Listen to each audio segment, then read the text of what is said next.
Tonight will be about an hour and a half, but we're only allowed to do an hour and a half at Caesar's Palace because... Rod Stewart, the raspy-voiced king of British rock, the man who turned a single spiky haircut into a generation's identity, has sold over 150 million records worldwide. At 81 years old, he remains one of the most enduring presences in music history. A knight, a Grammy winner, a man inducted into the Rock and Roll Hall of Fame twice. But the story beneath the swagger? It is tragic, it is heartbreaking, and it is far more devastating than the glam and the leopard print ever revealed that the world saw a rock god, confident, untouchable, a man who could fill stadiums with a single note. But the truth was different. Behind the roar of Rod Stewart lies a story not glamorous, but brutal. If Rod Stewart has ever made you feel alive, if Maggie May ever hit you at exactly the right moment, hit like as a tribute to a man who clawed his way back from the edge. This is the story of a boy from North London who became a legend, lost almost everything, and then, against every odd, refused to disappear. January 10, 1945, Highgate, North London. The world was still at war, and into the chaos of the final months of World War II, a boy was born who would one day make the entire planet sing. Roderick David Stewart was the youngest of 5 children born to Robert Joseph Stewart and Elsie Rebecca Gilbart. His father was Scottish, a former master builder from Leith, Edinburgh. His mother was English, raised in Upper Holloway. The family was working class, modest, grounded. The beginning was not glamorous, but marked not by celebration, but by quiet survival in post-war Britain. Stewart left school at 15. No degree, no plan. Just restless energy and 2 obsessions that would define everything that followed: football and music. His father pushed him towards sport. In 1960, the teenage Rod went for trials at Brentford, a 3rd Division football club in West London. The dream was real, but the body wasn't built for it. At only 9 stone, barely 130 pounds, he was too slight. The club never called him back. What few people know is that the rejection didn't break him. It redirected him. Stewart drifted through odd jobs: silkscreen printer, newspaper delivery boy, a stint as a laborer at Highgate Cemetery. He worked in a funeral parlor. He erected fences, none of it stuck. But then, in 1962, something did. A harmonica. A boy named was Jones, and the streets of London. Stewart began busking, playing folk music at Leicester Square and across London. He and Jones took their act across Europe. They slept under bridges over the River Seine in Paris. They wound up in Barcelona, where Stewart was deported from Spain for vagrancy in 1963. He was 18, broke, and absolutely, stubbornly alive. The break came quietly, the way the best ones do. In 1964, while busking outside Twickenham railway station, Rod Stewart was overheard by Long John Baldry, one of Britain's most respected blues singers. Baldry heard something in that raspy, untrained voice that stopped him. He asked Stewart to join his band on the spot. Not stardom, not yet, but it was the door. Over the next 5 years, Stewart moved through a blur of London bands: Jimmy Powell and the 5 Dimensions, Steam Packet, Shotgun Express, each one short-lived. Each one teaching him something about what it meant to hold a microphone and mean it. Then came 1968. Stewart joined the Jeff Beck Group as lead vocalist. Beck's heavy, dramatic guitar work and Stewart's wildly emotional voice created something neither could have. Made alone, the group toured Britain and America, releasing two critically praised albums, Truth and Beckola. For the first time, Rod Stewart was becoming a force, but the real earthquake was still coming. In 1969, Stewart joined what would become the Faces, alongside guitarist Ronnie Wood, who would later join the Rolling Stones. He also began recording solo material. The first album, An Old Raincoat Won't Ever Let You Down, landed in 1969.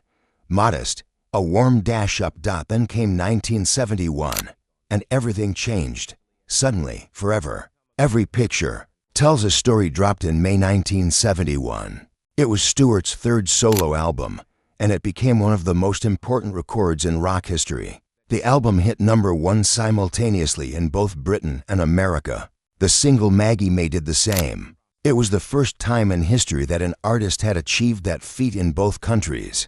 At the same moment, Rolling Stone magazine crowned Rod Stewart its rock star of the year. The album has since sold an estimated 5.5 million copies worldwide and was ranked number 172 on Rolling Stone's list of the 500 greatest albums of all time. By 1978, Stewart was at the peak of his powers. Blondes Have More Fun delivered the anthem Ya Think I'm Sexy, a #1 hit that sold millions.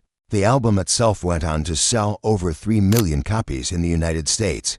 That then came December 31st, 1994, Copacabana Beach, Rio de Janeiro, Brazil. Stewart performed a free concert that drew an estimated 3.5 million people, officially recognized by Guinness World Records as the largest free concert attendance in history. 3.5 million souls, singing along to one man's voice under the Brazilian sky. He had been inducted into the Rock and Roll Hall of Fame as a solo artist that same year, 1994. He would be inducted a second time, in 2012, as a member of the Faces, one of only a handful of artists in history to hold that distinction twice.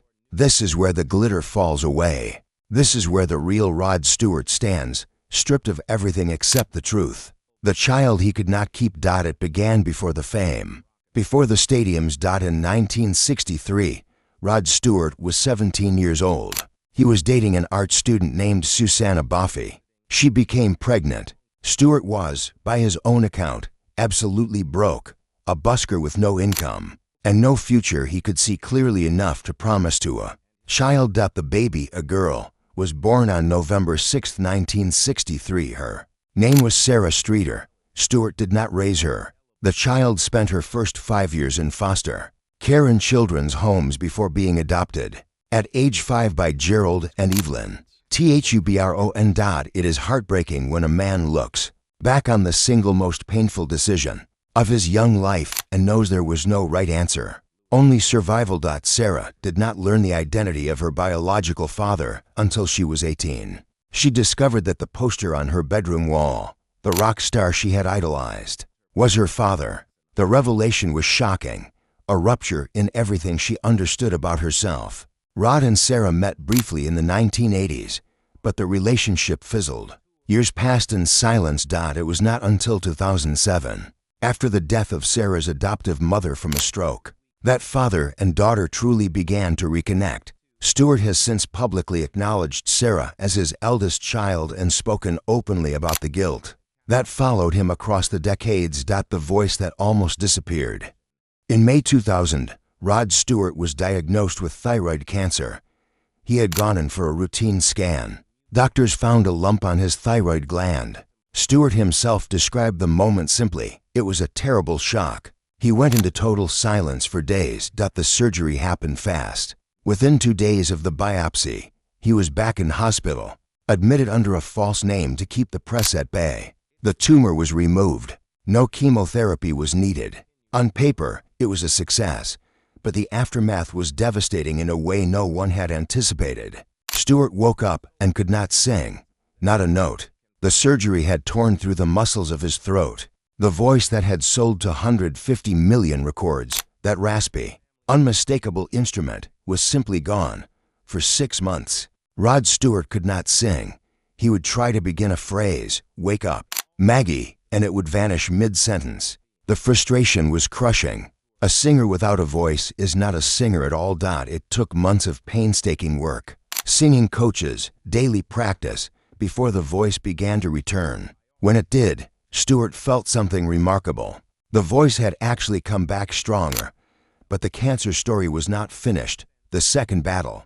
In 2016, during a routine medical screening, Rod Stewart was diagnosed with prostate cancer. He told almost no one. He kept it private, a secret shared only with his closest family and Penny Lancaster. For 3 years, Stewart underwent treatment.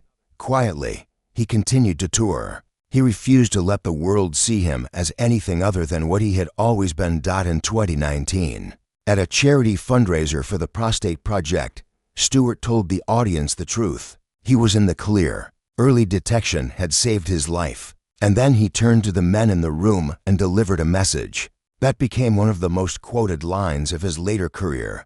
Men needed to get checked. No excuses. The marriages, the fractures.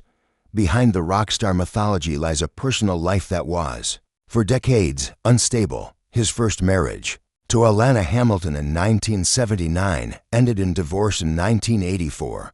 2 children, Kimberly and Sean. Caught in the middle, his second marriage, to New Zealand model Rachel Hunter in 1990, was a spectacle. She was 21. He was 45.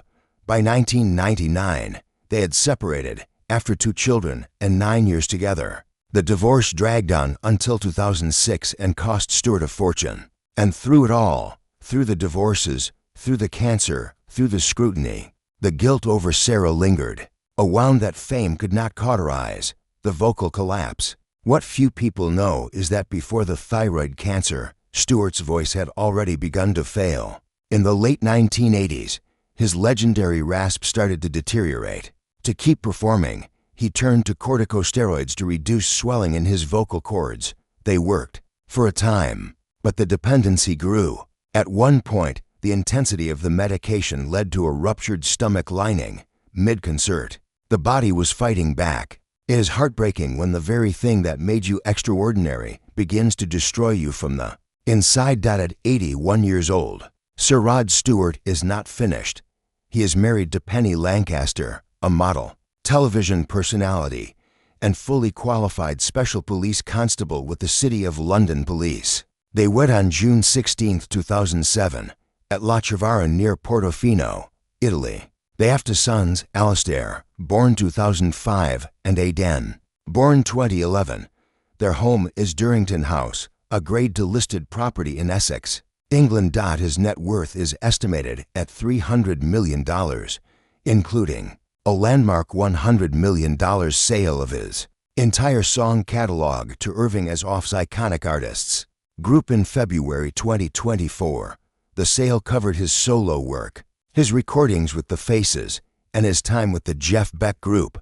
It was not a goodbye. It was strategic, because Stewart has no intention of stopping. He released Swing Fever with Jools Holland in 2024, which debuted at #1 in the UK charts.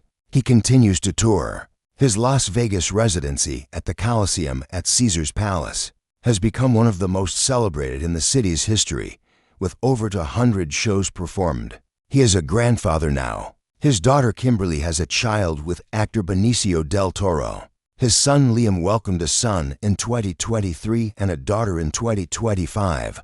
The family, sprawling, blended, complex, is the thing Rod Stewart speaks about with the most pride. He works out 3 to 4 times a week. He warms up his voice for an hour before every show.